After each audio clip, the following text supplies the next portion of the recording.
Sementara itu pemirsa, Kejaksaan Agung kembali menyerahkan uang tunai hasil sitaan dan denda administratif penertiban kawasan hutan atau PKH. Total yang diserahkan kepada negara yakni uang tunai 10,27 triliun rupiah dan tanah seluas 2,3 juta hektar. Pencabutan izin konsesi. Ya, inilah tumpukan uang pecahan Rp100.000 yang dipamerkan di halaman utama Kejaksaan Agung. Disaksikan oleh Presiden Prabowo Subianto, penyerahan uang dari Satgas Penertiban Kawasan Hutan atau PKH dilakukan secara simbolis oleh Jaksa Agung ST Burhanuddin kepada Menteri Keuangan Purbaya Yudi Sadewa. Sebelumnya Kejaksaan Agung juga sudah 3 kali menyerahkan uang rampasan kepada negara dan hingga kini total kekayaan negara yang sudah dikembalikan mencapai 41 triliun rupiah. Ribuan triliun yang harus kita selamatkan. Pertanyaan nanti banyak pihak, apakah bisa? Jawabannya adalah bukan apakah bisa. Jawabannya adalah harus bisa.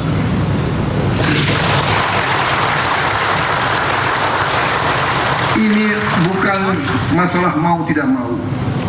Ini bukan masalah kita cari popularitas, bukan. Ini bukan pemerintah Prabowo sok populis, tidak. Ini adalah masalah survival. 287 juta rakyat Indonesia tidak mungkin hidup baik, hidup sejahtera kalau kekayaannya diambil tiap hari, tiap minggu. Pemirsa, Bank Indonesia dan Bareskrim Polri mengamankan lebih dari 466.000 lembar uang rupiah palsu. Uang palsu tersebut berasal dari laporan masyarakat dalam 8 tahun terakhir. Dengan berhati-hati, petugas memeriksa tumpukan uang palsu yang berhasil diamankan. Sebanyak 466.000 lembar uang rupiah palsu diamankan dari laporan masyarakat selama periode tahun 2017 hingga 2025. Rupiah palsu ini kemudian dimusnahkan menggunakan mesin penghancur uang khusus milik Bank Indonesia. Langkah ini diambil untuk memastikan uang rupiah palsu ini hancur seluruhnya dan tidak akan beredar kembali ke masyarakat. Sementara itu Bank Indonesia dan Bareskrim sepakat jumlah temuan uang rupiah palsu menunjukkan tren yang menurun. Apabila semua sudah jadi dari 5 ppm itu piece per million atau berarti 5 lembar per 1 juta uang yang beredar. Itu turun sekarang hingga mendekati 1 sampai tahun 2025. Jadi setiap 1 juta yang beredar ditemukan 1 uang palsu. Itu luar biasa. Kami juga mengimbau kepada seluruh masyarakat agar lebih teliti dalam menerima uang tunai serta segera melapor kepada pihak kepolisian apabila menemukan atau mencurigai adanya uang palsu. Kami tegaskan kembali bahwa pemalsuan merupakan kejahatan serius sebagaimana pasal 374 Undang-Undang Nomor 1 Tahun 2023 tentang KUHP. Pelaku pemalsuan uang dapat pidana penjara paling lama 10 tahun dan denda. Pemirsa, kasus hantavirus kembali membuat geger Indonesia. Baru-baru ini Rumah Sakit RSP Sulianti Saroso Jakarta membenarkan seorang WNA saat ini sedang menjalani isolasi di rumah sakit tersebut. RSPI Sulianti Saroso Jakarta mengakui bahwa saat ini sedang merawat 1 orang warga negara asing yang memiliki kontak erat dengan pasien hantavirus. Meski virus terdeteksi negatif, pasien tetap harus menjalani karantina dan dipantau secara intensif. Kementerian Kesehatan meminta masyarakat agar tidak panik terhadap penyebaran virus hanta ini. Selain itu, penyebaran serta efek yang ditimbulkan tidak akan separah virus COVID-19. Virus ini menularnya sangat susah. Sampai sekarang penularannya terbukti terjadi melalui tikus. Ya. Jadi dugaan kami kenapa terjadi di kapal, karena di kapal itu kurang bersih sehingga ada tikusnya. Penularan hantavirus rata-rata bersumber dari kotoran hingga air liur dan gigitan tikus. Seluruh kasus hantavirus di Indonesia termasuk jenis solvirus. Seseorang yang terinfeksi hantavirus akan merasakan gejala demam, sakit kepala, sesak nafas, dan menguning. Sebagai upaya pencegahan penyebaran hantavirus, masyarakat diimbau memperhatikan kebersihan lingkungan. Di antaranya, memastikan sekitar rumah bebas tikus dan rutin mencuci tangan usai beraktivitas. Tim Liputan iNews melaporkan. Ya baik, pemirsa, Mahkamah Konstitusi menolak gugatan Undang-Undang Ibu Kota Nusantara. Dengan demikian, keputusan tersebut menegaskan bahwa hingga kini Ibu Kota Indonesia tetap Jakarta.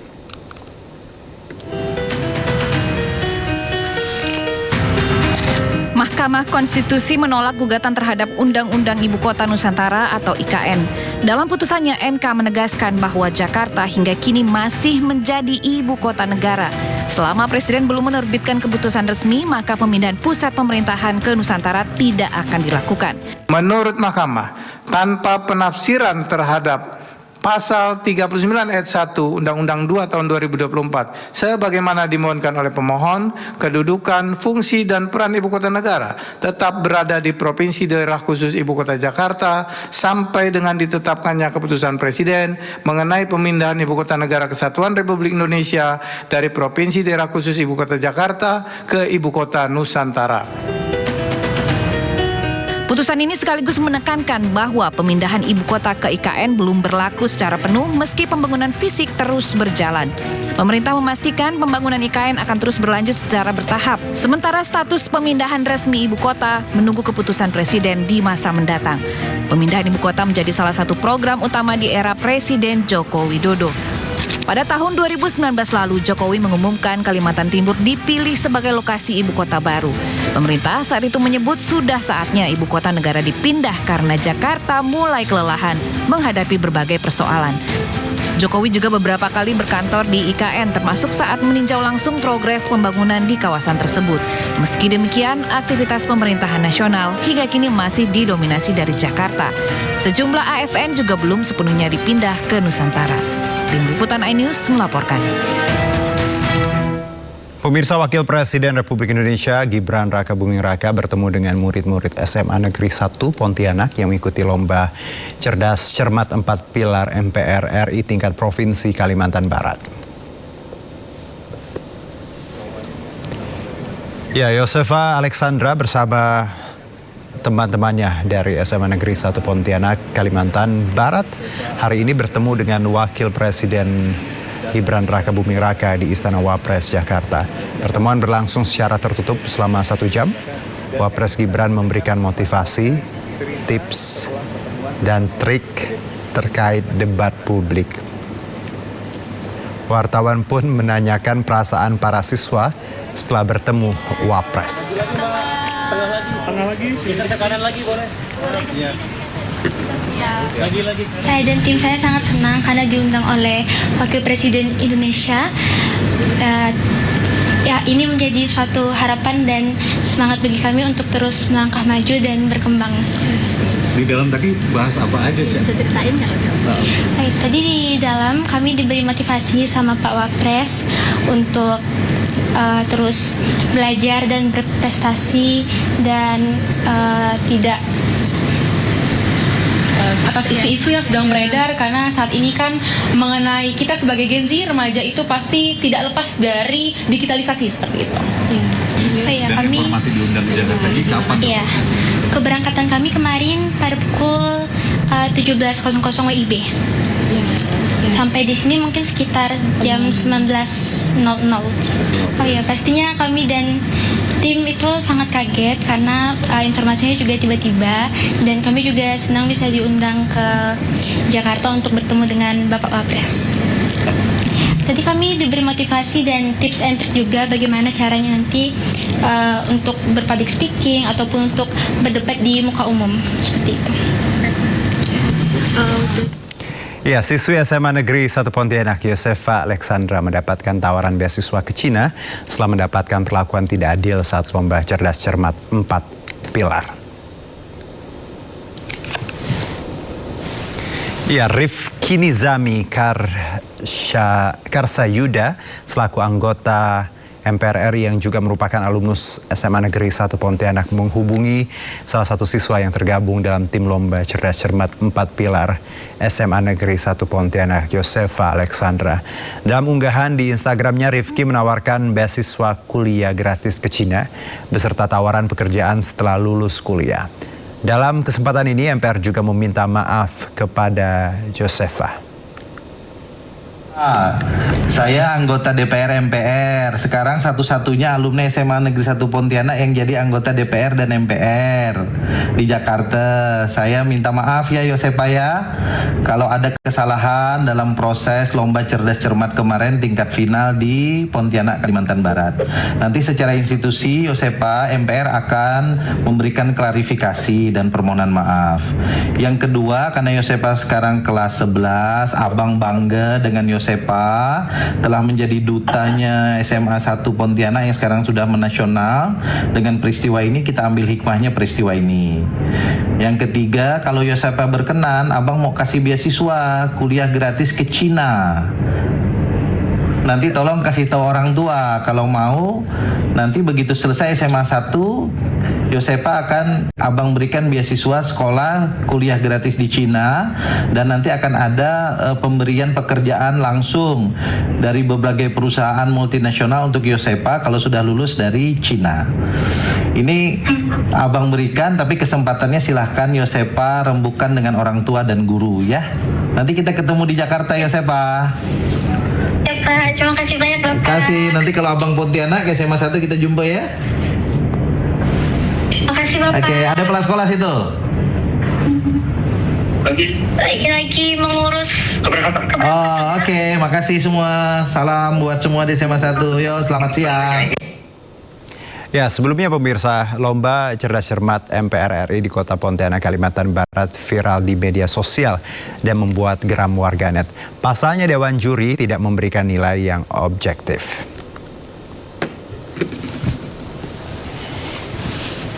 Lomba cerdas cermat 4 pilar MPR RI di Kalimantan Barat ini mendadak jadi pembicaraan publik. Bermula ketika pembawa acara melemparkan pertanyaan terkait pemilihan anggota BPK oleh DPR. Pertanyaan langsung dijawab oleh grup C2, yaitu murid dari SMA N1 Pontianak. Anggota Badan Pemeriksa Keuangan dipilih oleh Dewan Perwakilan Rakyat dengan memperhatikan pertimbangan Dewan Perwakilan Daerah dan diresmikan oleh Presiden. Bagaimana Dewan Juri? Nilai -5. Minus 5 untuk grup Namun C. Jawaban tersebut dinilai salah oleh juri Diasta Sita Widya Budi yang menjabat sebagai Kepala Biro Pengkajian Setjen MPR RI. Juri kemudian memberikan nilai -5 kepada grup C2. Pertanyaan lalu dilempar ke grup lainnya. Namun dengan jawaban yang sama, justru juri memberikan nilai 10 dan jawaban itu dianggap benar.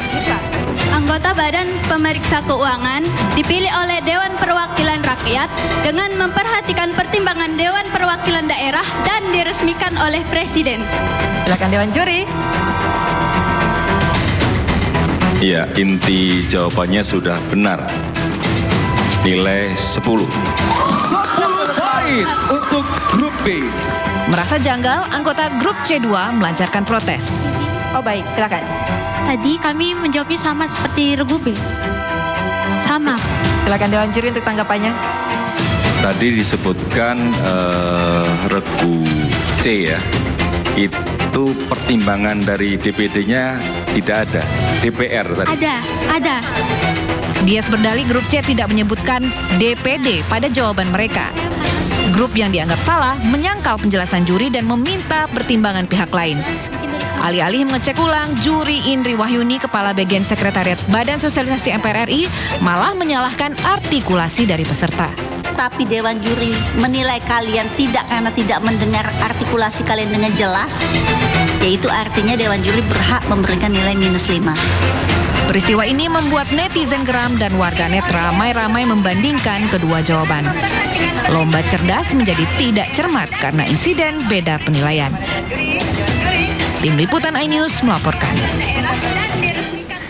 Sabar ya pemirsa ya. Kalau tadi MPR, sekarang kita ke DPR. Nah, di DPR ada apa? Ini perilaku anggota DPRD Jember viral menyusul saat rapat membahas masalah kesehatan justru bermain game dan diduga sedang merokok. Ketua DPRD Jember minta maaf pada publik. Ketua DPRD Jember ini akan tindak tegas secara kelembagaan. Kepingin kalau memang kita berangkat dari evidence yang sama, kami melihat di angka sebelumnya itu. Dunia maya dihebohkan dengan aksi salah seorang anggota DPRD Jember yang bermain game dan diduga merokok saat rapat berlangsung.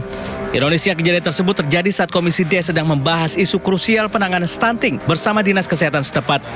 Aksi legislator Ahmad Syahri Asidiki tengah ramai menjadi sorotan warganet. Lantaran asik main game dan tak menyimak paparan Dinas Kesehatan, anggota Dewan yang satu ini justru terekam kamera sedang asik dengan ponselnya dan di jari tangan kanan yang menjepit rokok yang menyala di ruang badan musyawarah kantor DPRD Jember. Menanggapi hal tersebut, Ketua DPRD Jember secara terbuka menyampaikan permohonan maaf kepada publik. Dirinya menegaskan akan segera menindak anggota Dewan yang bersangkutan sesuai ketentuan yang berlaku. Pertama, kami atas nama pimpinan DPRD menyampaikan permohonan maaf dan kita akan proses karena ini juga menyangkut etika lembaga DPRD.